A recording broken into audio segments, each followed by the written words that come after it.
Good morning student. हम देख रहे थे मोशन।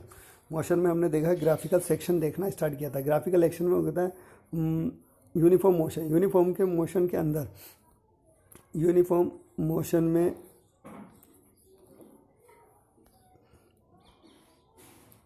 यूनिफॉर्म मोशन के अंदर आपने देखा था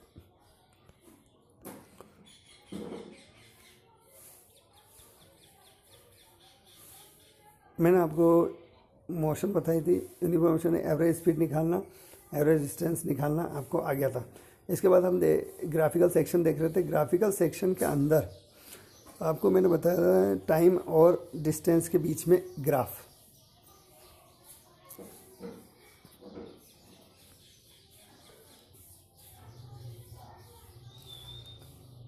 टाइम और डिस्टेंस के बीच में जो ग्राफ हम खींचते हैं तो ये जो ग्राफ प्राप्त होता है वो कैसा होता है, स्ट्रेट लाइन ग्राफ आपको मिलता है।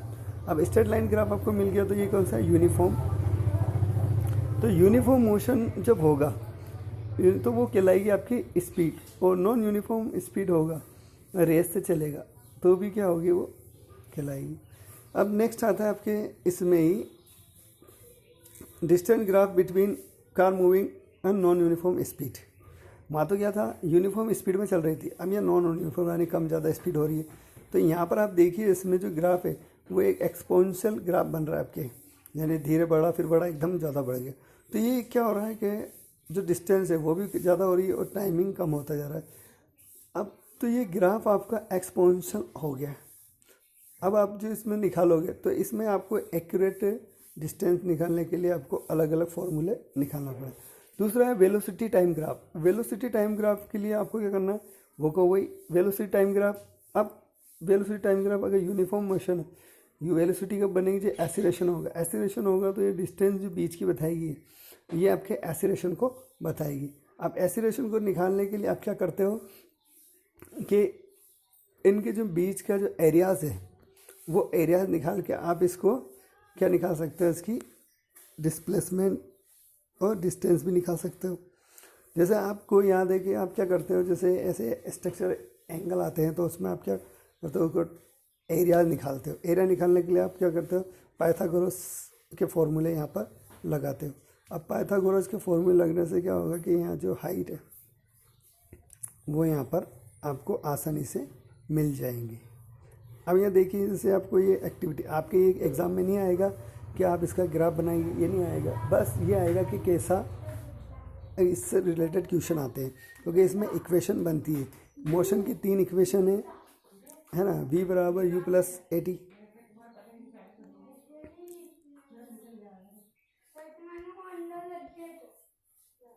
ग्राफ के 3 ये जो मोशन की यानी वेलोसिटी की गति की 3 समीकरण है। v बराबर u plus A T, v बराबर u plus A T. Second है s बराबर u T plus half A T square. Third है 2as v square u square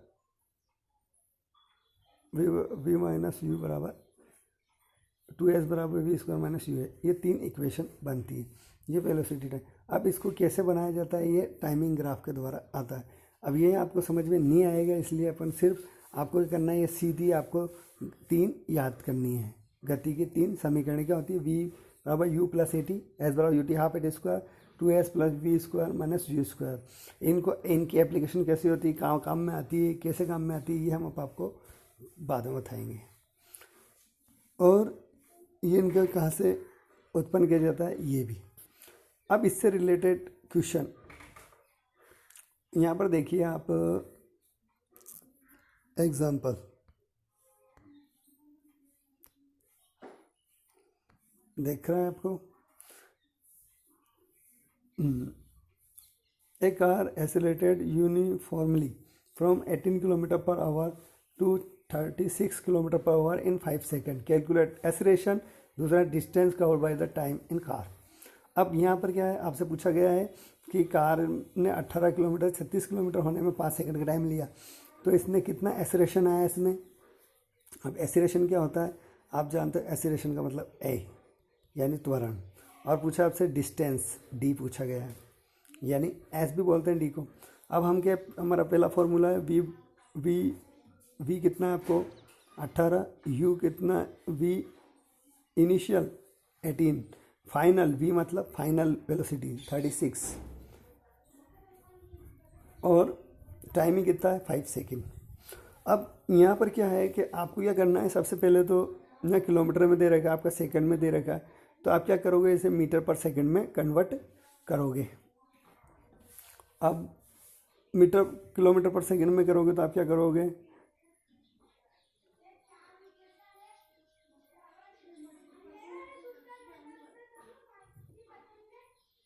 5 into 18 से मल्टीप्लाई करोगे,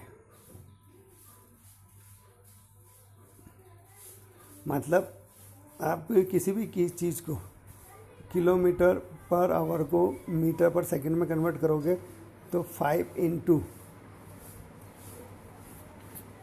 18 से मल्टीप्लाई कर देना।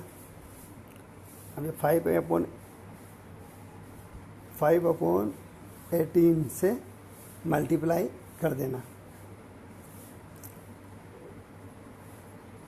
अब 5/18 से हमने मल्टीप्लाई किया, मतलब आप ऐसे देखिए 18 किलोमीटर तो एक में कितने हज़ार होते हैं, और आवर्स की निकालेंगे आप तो आवर्स में क्या होता है 60 इंटू 60, इन्हें आप काट पीट के करोगे तो लास्ट में आ जाएगा 5/18। 5/18 से आप मल्टीप्लाई कर दोगे तो कोई भी जो किलोमीटर में यूनिट है वो मीटर पर सेकंड में कन्वर्ट हो जाएगी। किस में हो जाएगी, मीटर पर सेकंड में कन्वर्ट है। 5 इंटू 18 से मल्टीप्लाई करना है, ठीक है। अब आपने किया 18 से 18 कर किया तो 5 आ गया, दूसरे में 18 दूना 36, 5 दूनी 10, 10 मीटर पर सेकंड 5 पर सेकेंड, ये तो आ गया। अब आपका एक्सीलरेशन का फॉर्मूला क्या, a बराबर v minus u upon T, 10 minus 5/5, 1 metre पर सेकेंड आपके यहाँ पर आ चुका है। तो ये क्या हो गया, ये एक्सीलरेशन। तो दूसरा है, फिर इसमें पूछा गया था डिस्टेंस। अब आपको s बराबर ut प्लस हाफ a² अब यहाँ पर आपको कैलकुलेट करना है। जैसे आप देखिए कि डिस्टेंस निकालनी है। अब ये जो है यूनिफॉर्म मोशन में ही लगते हैं ये यूनिट, ये 3 जो यूनिट है। अब प्राइमरी कितना है 5, कितने सेकंड 5 सेकंड, एक एक्सीलरेशन कितना है 1, और ये टाइमिंग इसको आपने सोल्व किया है, कितना है आपके 37.5 किलोमीटर डिस्टेंस वो कवर किएगी, कौन करेगी, आपकी कार। ऐसे ही यहाँ पर एक और एग्जांपल है, यहाँ पर देखिए आप, इसमें पूछा है कि अप्लाइड द ब्रेक्स। एक कार ने एक्सीलरेशन 6 मीटर पर सेकंड का था, अपोजिट डायरेक्शन में उसने ब्रेक लगाए, 2 सेकंड बाद कार रुक गई, 2 सेकंड बाद रुक गई तो क्या होगा। अब आपको क्या है v, अब जो आपकी जो गति की थर्ड समीकरण है वो आपको काम में लेनी, v बराबर u प्लस AD।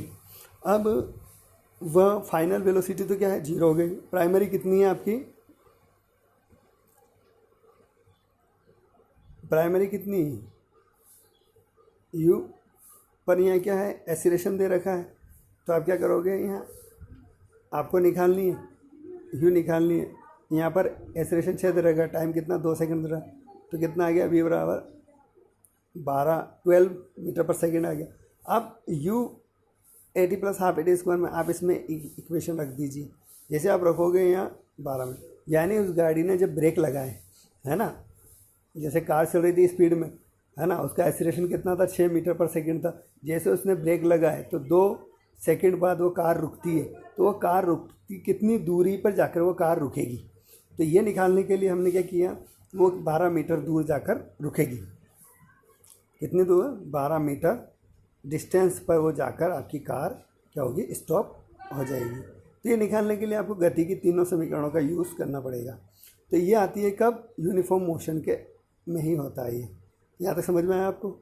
और देखिए अब इसमें, अब यूनिफॉर्म मोशन के और भी एग्जांपल है, जैसे आपके सर्कुलर मोशन। अब सर्कुलर मोशन में क्या होता है, किसी अपने पत्थर को लेके घुमाया, ये सर्कुलर मोशन। अब सर्कुलर मोशन में क्या होता है, अब v बराबर 2r अपॉन, अब सर्कुलर मोशन में क्या स्फेरिकल में घूमता है, तो एक गोले के रूप में घूमता है, गोले की जो परिधि उस पर घूमे, तो परिधि का क्या है 2πr, और टाइम कितना लगा, टाइम लगेगा।